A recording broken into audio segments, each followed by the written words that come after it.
Welcome back to the podcast. My name is Joseph Clough, and this is episode 621.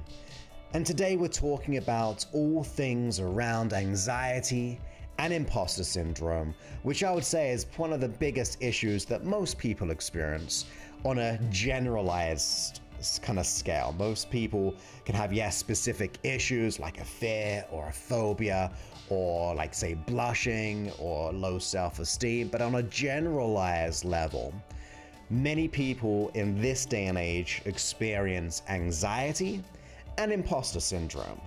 Now, the good news is that is the one thing I absolutely love letting go of, okay? That is what actually my program solves. The imposter syndrome, the inner critic, all those kind of things, the low self-esteem, everything connected to that. So that's what we're talking about today. And it's important to understand, okay, what is anxiety? Well, we know anxiety to be a feeling. We know that it comes with running away thoughts, usually of everything you don't want to happen. What if this happens? What if that happens? What if I look silly? What if I fail? What if I succeed? What if I haven't got enough? What if I need more? Like that scarcity, that anxiety, we know the thoughts, we know the feelings. For some of us, and I know I was a professional, a full-time professional at being anxious.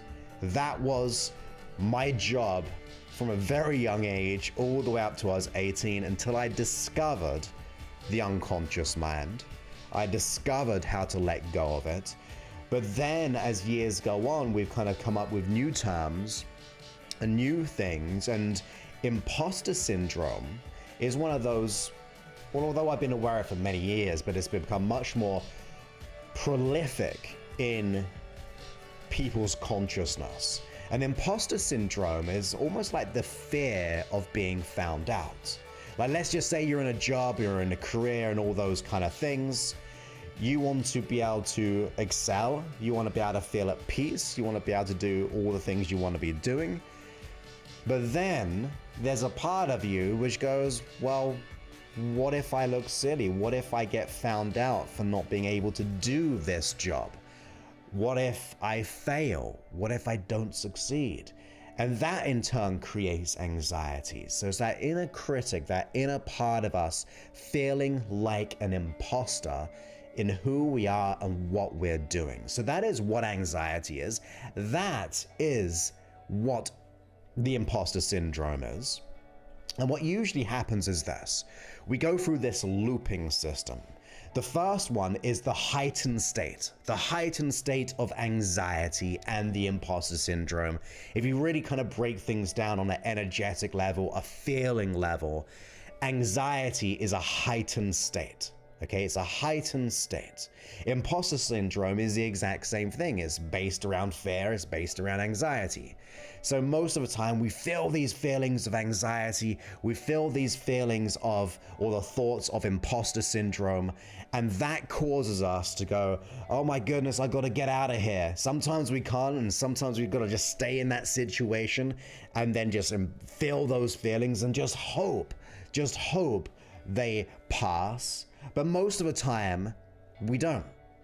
We try to get out of the situation, or even once we've got out of the situation, we do not like those feelings. So what's the first thing that we do? We try to escape them. And that is what I would call the sedation of the mind. Okay, so anxiety is the triggers, anxiety is focusing on all the things we don't want, the imposter syndrome too, all of those things. We want to get out of that feeling, of course, so our easiest and quickest way is to sedate the mind and body. Now, how do you, ask yourself this question, how do you sedate the mind? How do you escape anxiety? Now, for some people, it might be having, say, like a cigarette. For some other people, it might be having a drink. For some people, it might be going on social media. Some people might be watching a movie. Some people could be food, or even sometimes medication or drugs. All those things. We try to sedate the anxiety, try to decrease it, but in doing so, we can start to sedate our brain. Right? Because if you think about having an alcoholic beverage, which is, like, in my opinion, It's not the best thing in the world, but it's, I would say, more socially acceptable. But to do it on a social level, then sure, right? But to need alcohol to sedate the anxiety is not good. To need a drug or to need Netflix or a movie or a food, like say something which gives us that kind of rush, like a bit of chocolate or something like that, those like happiness chemicals kicking in, is not a good thing. Even, for example, deep breaths and so on. That is good, but it just manages the anxiety. It doesn't deal with it, right? So just have this concept in your mind. We have the first stage, which is the heightened mind, the heightened body, the anxiety, the fear, the overwhelm, the dread, all of those things. And then suddenly, I would say, like, for our intuition, we're like, what do I do? If I cannot solve my anxiety in the moment or be happy or maintain my state, I have to usually use something external to cope with it, to deal with it. And that can lead to the sedation. It becomes a habit. And then guess what happens? You feel better temporarily, right? Because we've escaped it. We escape through drugs or alcohol. We escape it through fill in the blank. But then of course, you're going to probably go in other situations or the same situation the very next hour or the very next day or the very next week, which does what? It creates the anxiety again. It creates the fear again. And then what do? Well, of course, we want to lower that heightened energy, so we sedate ourselves. Now, after a while, your brain chemically gets wired up to that scenario of heightened anxiety to sedation of anxiety, heightened to sedation, and we go on this vicious loop.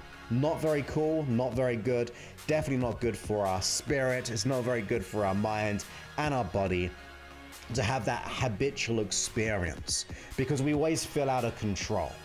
Because even that temporary fix is not really the long-term gain, right?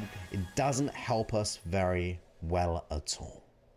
So we've got to learn how to break that situation. And I want to talk to you about one of the biggest conspiracies that's going to always hold us back. Do you know what that is? Well, it's anxiety in itself. Anxiety is the biggest conspiracy theorist ever. Think about what anxiety is. I don't want this to happen. I don't want this. I hope that doesn't happen. I hope I don't look silly. Like, we're conspiring all these theories of what could happen or what it is, and that leads us to feel out of control. We get into that panic and fearful state, and therefore we get sedated again. So remember, anxiety is like this little conspiracy theorist person in our mind, thinking and conspiring of all these different theories of what could happen or what's the meaning, what's the understanding, whether it be right or wrong, right? Because look, some conspiracy theorists or theories are true. Some of them are true. That's where they start, as a conspiracy theory, and then they try to see if that theory actually makes up. But ultimately, anxiety is the biggest conspiracy theorist that you will experience, because it is just running, always conspiring, but in this case, not in your favor. Of course it tries. What is the intent behind anxiety? What is the intent behind the imposter syndrome? The fear of not being enough, the fear of not being capable, the fear of failure, the fear of success. That is all trying to protect you.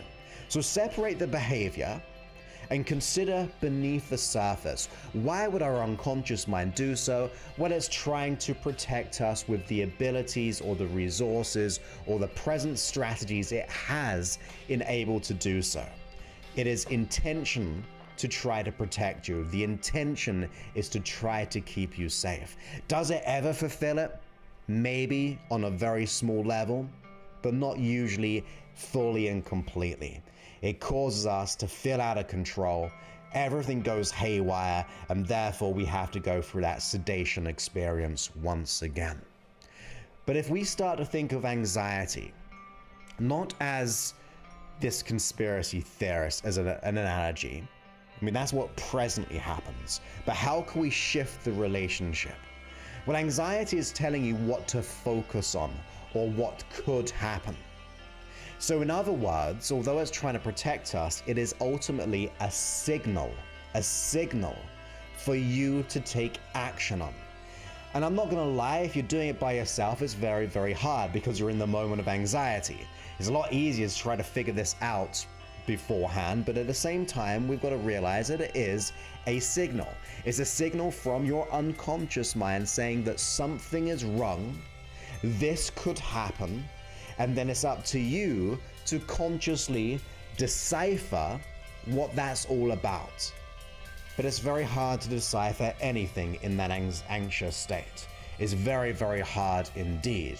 But it is the first step. Well, the first step is realizing it is a conspiracy theorist in our mind. The first step is also knowing that there is a positive intent as to why our body does it. And really the second part to me is for you to not sedate, but to awake. To awaken to the signal, to awake. What is this anxiety about?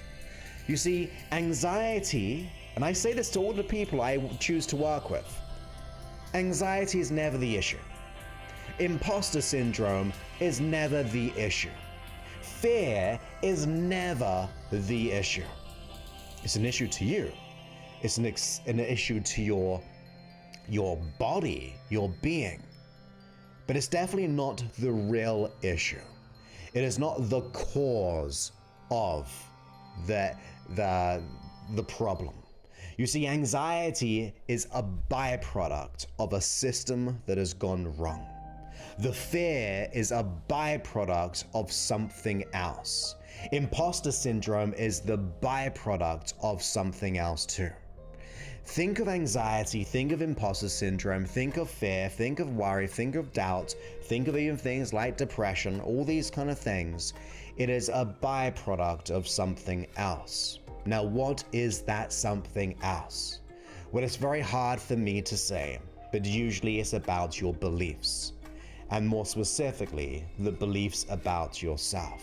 And I say that it's hard because you all experience it differently. You experience it differently from how I used to when I was plagued with anxiety and blushing and worries and doubts and all those things. We all experience things differently, and they all come into our life at usually different times based on different events. Like, for example, maybe for me, when my teacher made me stand up in front of all my class, ask me questions, having all the anxiety and blushing, maybe that was a big turning point for me, which it was. But maybe you didn't have that experience. Maybe for you, it was someone told you something. Maybe it was a teacher still, but in a different context. Maybe it was a family member. Maybe it was even, say, having failed in something, not performed in other words, and then we came to a conclusion.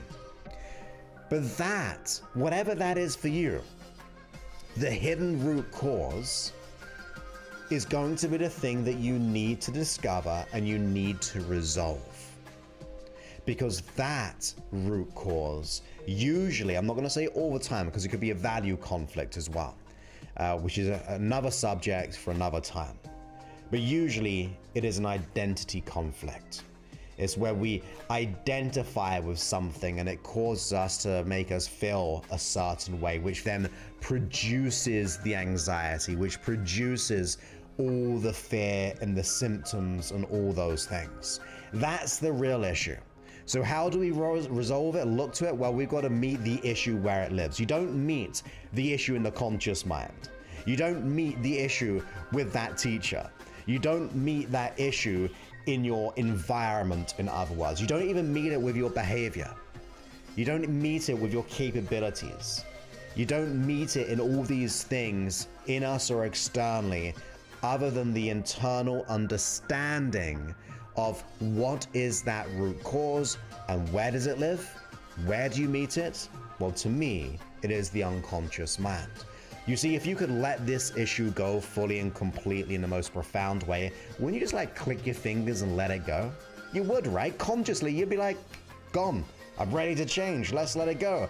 But if you cannot change it, if you cannot just click your fingers and let it go, it must mean something is running the issue. And there's nothing else other than the unconscious mind, because it's not the outside of you which is creating the issue. It really isn't. Are there contributing factors? If someone's being mean, if someone does something to us, so it's not to let those people off the hook, and we can acknowledge and understand there are external influences which causes us to act. And that's the key thing. It's our response to it. No one gets inside our brain and says, I'm going to give you anxiety, and that changes all the chemicals and tells your unconscious mind to do these things. Your unconscious mind just does it. It responds to the external. So it is not about the outside world. Yes, be aware of what's happening. If it's beneficial, if you're in a toxic environment, it's probably best to unplant yourself and plant yourself in a better place. That's always geared for everyone's health, happiness, and well-being. But if we are to change, we have to realize our unconscious mind is running the issue, and we have to meet it there at an unconscious level. And that's why hypnosis is really, really awesome, in my opinion. Let go of my worries, anxieties, like I use it with my clients, my program, and all these things, and we let it go very, very quickly in a matter of weeks. And even though it takes time, even though say longest 8 weeks to let it go, takes time to do the work. You've got to apply yourself. You've got to start to practice exactly what I say, the step-by-step system. But it will allow you to be free for the rest of your life. It will allow you to feel totally unstoppably confident because you have unleashed the truth, the power of who you are by meeting the issue where it lives. I mean, obviously that's my system. And there are many systems out there, from books, podcasts, all those kind of things. For example, this is being broadcasted live on YouTube and all manner of different social platforms, but it'll also be going into my podcast. So if you're listening to this on my podcast or my app, hey, this was broadcasted live.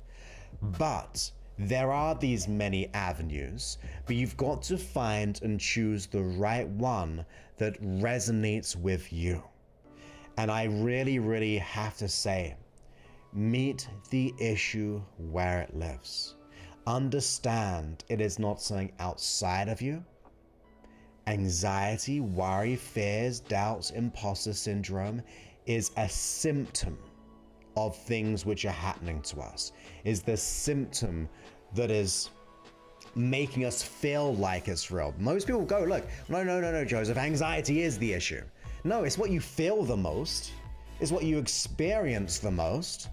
But just because you experience it and feel the most doesn't mean it's the root cause. If you went to a doctor one day and you gave off all your symptoms and you said to your doctor, look, I know my issue, the real issue is the migraine that I have and the ache and the pain that I have, and I'm not going to take anything else other than that is the real issue, so give me the pills for my symptoms, the doctor will go, well, that's unethical. I'm not here to treat the symptom, although you feel the headache, although you feel the aches and pains. Let's treat it from a holistic level of understanding, well, what is the root of those symptoms? And they could say, look, it's a bacterial infection. You wouldn't deny that, doctor, and go, no, just give me the pills for the headache and the anxiety or the aches and pains. Because you would trust the doctor to understand that it's not the symptoms. The symptoms are the signal. The symptoms are telling you that your body is out of alignment. If you have the migraine, the aches and pains, that's your neurology, your biology, your unconscious mind saying that, look, something's not working. You need to pay attention, right?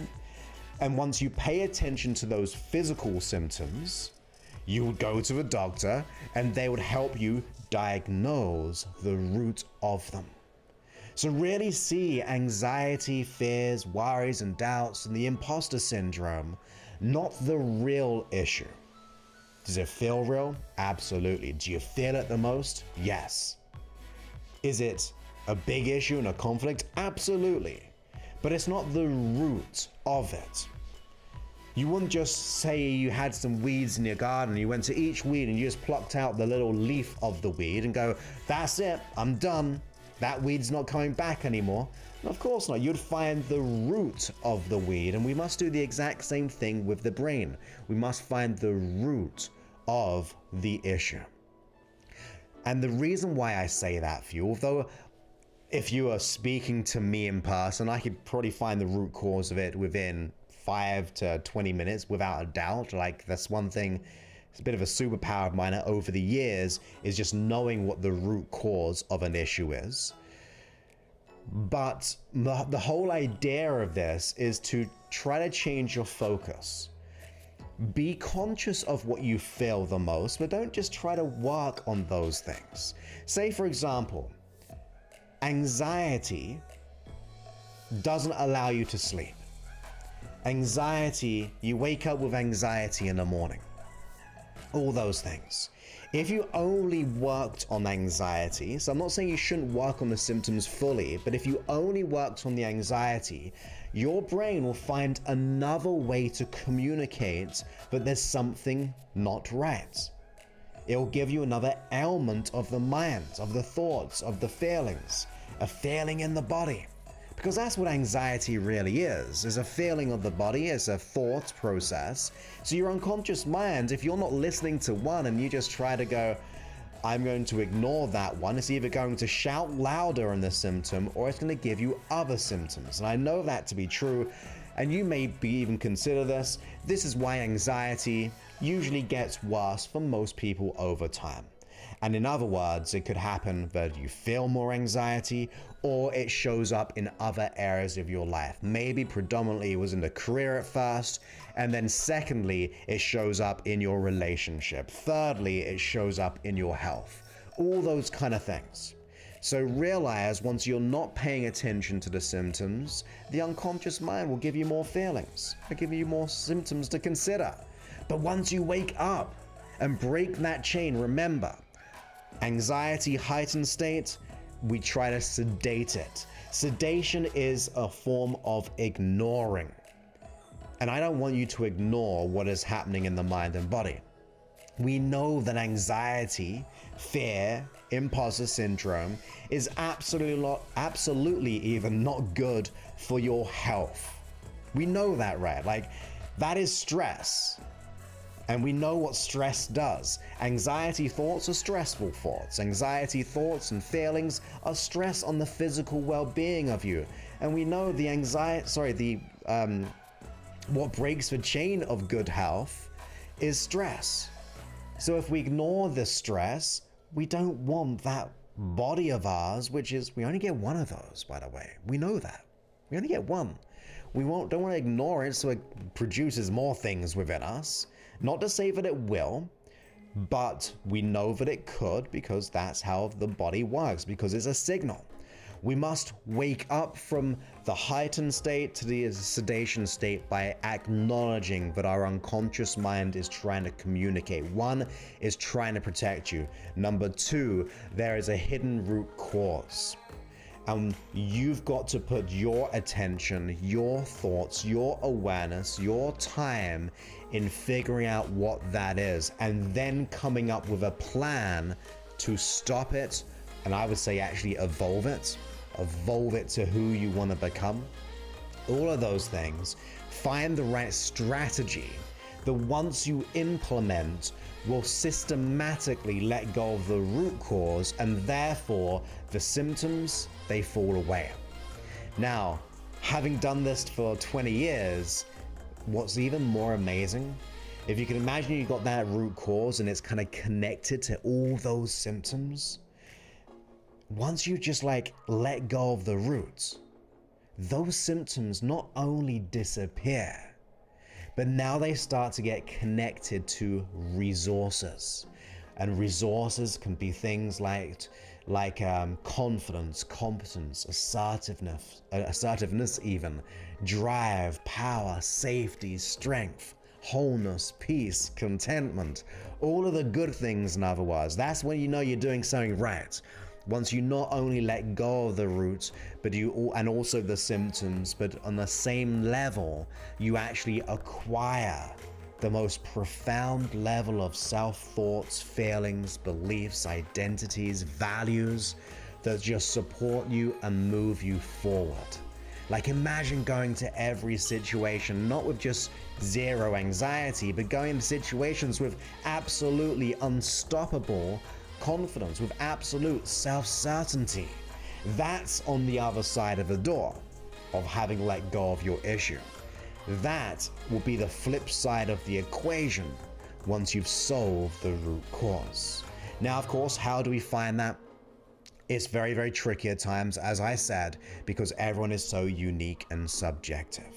So, what can you do? Well, I would say always seek out a professional. If you don't know how to let it go, it's going to be lots of trials and errors for maybe weeks, months, years, decades. I mean, think about it. How long have we had our anxiety for and it's still not gone? How long have we had the imposter syndrome and it's still not gone? So what's been happening, unless you're just very new to this, what's been happening is not working.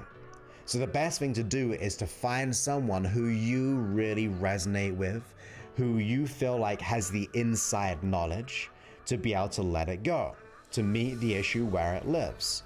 Because many people, and there's what I would say your warning here, I would probably say most coaches, and this is controversial, most coaches, most hypnotherapists, most hypnotists, most therapeutic practitioners usually don't operate like that doctor. They operate on the symptoms because they weren't taught that way. And I'm just saying that that's why they can take a long time.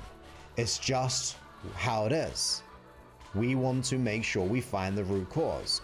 So I'm not saying like the person you're about to speak to won't serve you, but you've got to ask the questions. Are you working on the anxiety? Are you going to work on the root cause? Are you going to help me discover it? Are you a professional of finding it? Give me some examples of where some people have came up with all these presenting symptoms, but you figured out what the root of it is and what were some examples of that root.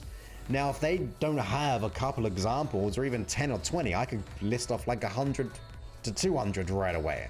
All those kind of things, then you may not be with the right person. So I say that with the intention of making sure you get out of this sedation and this anxiety as quickly as possible, to let go of the imposter syndrome.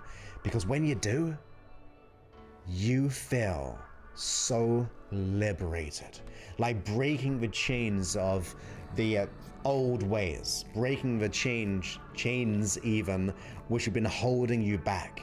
That's what we're after. That's what you want out of your life. So we got to make that decision, that declaration that you're willing to find out the truth and you're willing to apply it.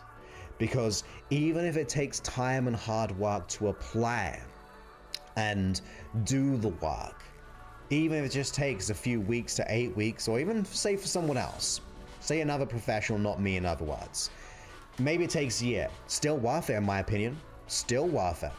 It's better, a year of work is better than decades and for the rest of our life. We don't want that. We want to make sure we get to the freedom of it, even if it takes a year. I mean, I do it a lot quicker. That's just my system. I've set it up that way because we come from different angles while finding and only working on the root cause.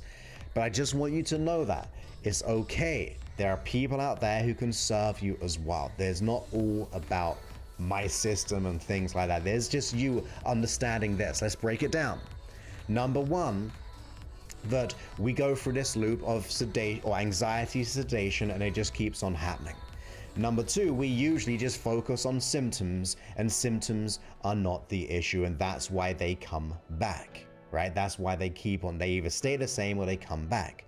Number three, we've got to understand that the anxiety or the imposter syndrome, there's a positive intention, and it's usually protection or safety in some way. And then also meet the issue where it lives, which is the unconscious mind, and find someone that you actually trust, who you think they know their stuff. Don't go into the trap of just feeling alone. No one likes to feel alone. Everyone likes to have the be taken by the hand and go, look, just do this, follow these instructions, and then you got your result. That's what I prefer anyway. Just don't throw me the ingredients and don't give me the recipe. Guide me through the recipe. Tell me what to do so I can then create the perfect meal of those ingredients. That is what we have inside of us. We all have the ability to change. So just go ahead. Don't work on symptoms. Meet the issue where it lives. Discover the root cause. And then do whatever it takes to let it go.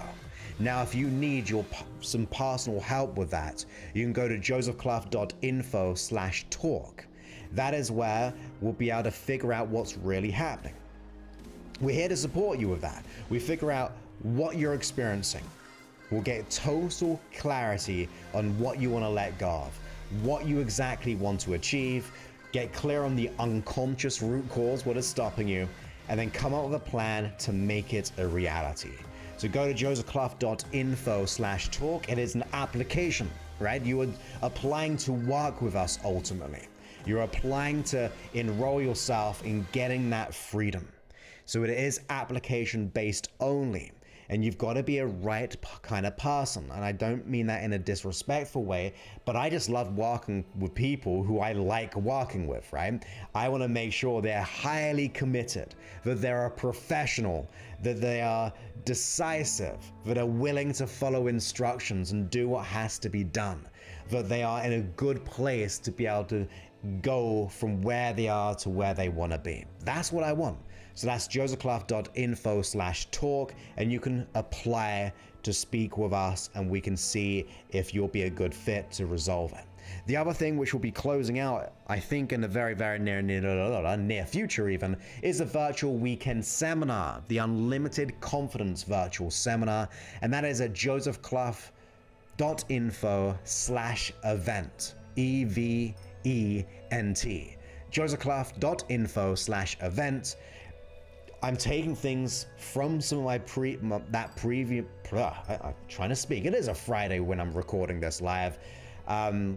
We take some of the stuff from my premium flagship program, the fully customized one I just spoke about, which you have to apply for, and bringing it to a weekend seminar so you can immerse yourself for a whole weekend in the comfort of your own home.